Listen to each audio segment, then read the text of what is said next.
Hey, what is up, everyone? It's Rich. All right, welcome to a video. This is actually, oh, I'm opening my sliding window. Whoa. Okay, cats are already fighting.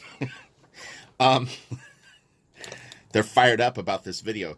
This is really, really cool, though, and it was a random thought that I had, and I was like, man, I totally forgot about discovering this thing that I'm going to talk about. And it will help prolong the life of your tools, and also I think increase your overall command of the instruments that you use. So a little story. We're going to talk about Microns initially, and this transfers over to pens like Copic Multiliners that have felt tips and a margin for destruction. So the way that I ended up originally using these Pigma Microns was somebody at Wildstorm had to do a Robotech book. I don't know if it was Jim. I think it was Jim. I think Jim somehow got corralled into, he needed to do like a 10-page like Robotech story, and he had kind of whittled the deadline down to like a day. Might have been 2 days left. And so what he did is he had Lieber Mayho, myself, Ollie Garza, Carl Stianda, Trevor Scott, Sandra Hope, and I think I already said myself, all help him get it done. So we all worked together to do this book in, I think, a day. Jim's nuts. Like, he'll come up with a plot or a scheme, and it's on, and you just better hold on for dear life. But it's exciting, and it's something that I think I learned a lot from, which is don't be afraid to go for it. So anyway, to keep the work looking consistent, they designated different jobs for each person. But what we came up with in terms of inking it was we would all ink it with microns so that it would have some sort of similarity throughout the 10 pages, and it wouldn't look like, oh, Rich was using a brush and he was using a Hunt 102, and then Sandra was using a brush and Trevor was using only Hunt 102, or whatever it was. So that was my first exposure to microns, and by an hour or two using them, I was like, these pens are awesome. What I loved about it is, so up until that point, I had been using Koh-i-Noor rapidographs. I love these pens more than anything. I've been drawing with them since I was a teenager, way before comics. And in fact, this was not the exact pen, but I had the gray one. My camera shoots everything dark, so it's like I watch the videos back and it's like everything looks like overly contrasted. But anyway, this is a gray, and the size of it is a 0.35, or they call it a 0. But I had this pen, and I did lots of drawings as a kid with it. But anyway, with the Micron, what I noticed initially using it, and this went on for a while too, so this wasn't like, I didn't discover this right away, why I think this is a very helpful and kind of, I don't know if profound would be the right name for it, but this is going to help you not only ink better, but actually extend the life of these pens for you. And real quick, I wanted to give a plug to Walden Wong. I think has a video where he actually shows how to refill these pens with inks. I'll try to find the video and post a link to it. I've never done it, but it was something that crossed my mind when I was thinking about talking about extending the life of these pens. Is that there is a technique where I think you pull out this and you can put in, you pull this little piece off and you can put India ink inside of here, and it kind of soaks into the felt cartridge. But anyway, so you've seen me when I test my Hunt 102 Crowquill. I don't have ink out right now, but I'll give you a sort of a visual of what I do if I can find a Crowquill.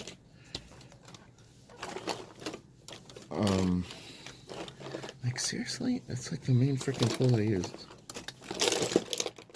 Give me one sec. I know I have one right here.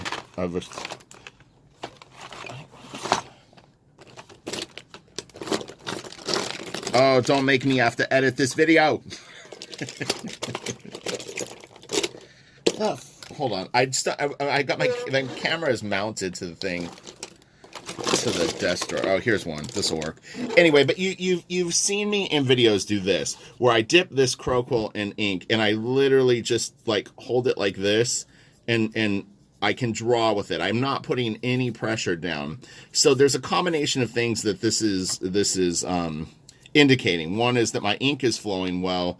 Two, you don't actually have to use any pressure if you've got your Hunt 102 in good condition and your ink is at a good flow to actually draw on the paper. So now using that same sort of idea with microns, what I would have happen to me, especially with the 005 early on, and this went on for a few years, is I would end up crushing the tip, or slowly over time, I would push too hard at some point, and the tip would either vanish or it would just get kind of mushed out and it wouldn't get good lines. Okay, so I've completely eliminated that issue from my microns, and I can take any micron now or Copic multiliner, but I'll get into Copic multiliners in a second, pretty much into the deep water and use them until they're just basically out of ink, which if you use that Walden Wong technique, you might be able to even extend the life of that to some degree. But anyway, so the same idea, but I'm going to give you a couple of things that you need to look out for when you actually apply ink this way. So this is a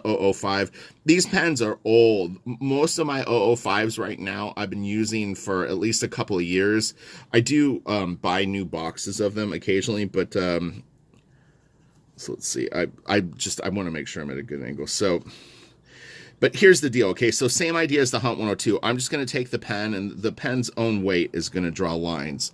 So you can see that it's writing and it's getting a nice thin line. Now, when you're inking, you can actually ink with about that same amount of pressure, where I'm only holding the pen, but the pen is touching the paper and it's drawing the line. So you should try that. This is going to be the first technique that you need to master, is you're only holding the pen and you're drawing the line with the weight of the pen, no pressure. Okay? No pressure on the pen. You're just putting things down. Okay, so now here's the deal with that. If you ink a piece and you use a lot of these lines and at the end you need to erase it, this application of ink is going to be problematic. The reason being is most comic book paper that you're going to use, if you actually use any sort of Bristol board, has what you call a finish on it. So when I go that lightly with a Micron and do a line on top, this line is literally just barely sitting on the top of the finish. If you think of it like well, not a glass table, that's not a good example. Like rice paper or something like that. Something that's very fragile. If you're just putting the mark onto the very top lightest coat, when I erase this, these lines are going to fade.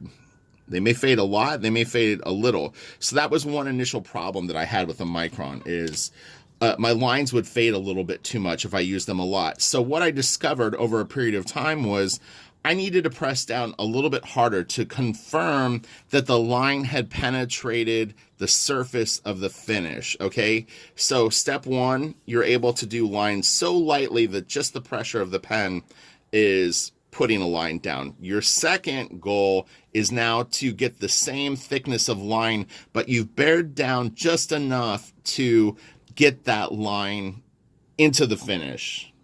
There's a subtle difference, but it's like you went from 0 pressure to like 0.2.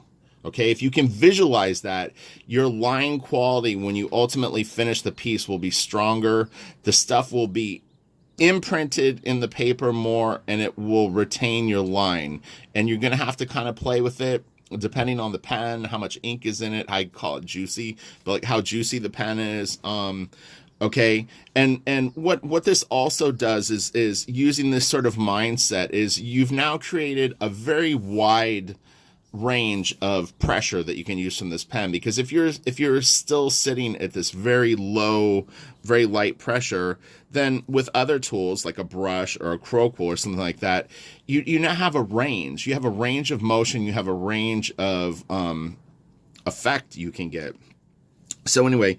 Now I'll do it where I'm making sure that my line, it's light. I press down a little bit harder than these lines, but these lines are actually embedded into the surface of the paper, but I'm barely pressing. I mean, literally barely pressing. You're never going to get these kind of inking videos. I'm telling you, no one is going to talk about this shit. And if you can find anyone that's even addressed this, send me a link, because I'm telling you, I'm giving you guys literally really primo information. And you know how I learned this stuff? I learned it from guitar.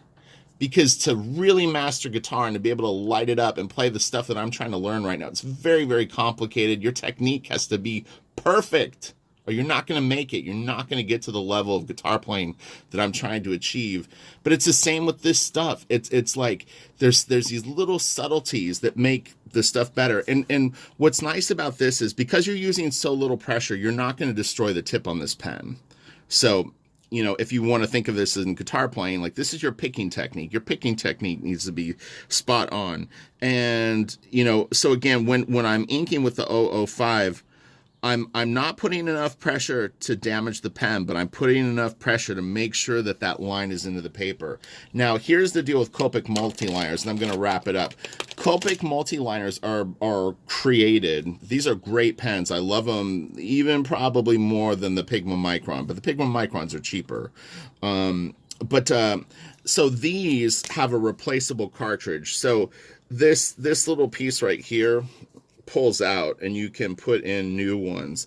But do you see, this is a thicker pen, but do you see how okay, so that's like a felt, whatever you want to call it, like needle, but it's a pretty delicate thing. So my favorite Micron, or Copic Multiliner, excuse me, is my 01, which I'm sure I won't be able to find.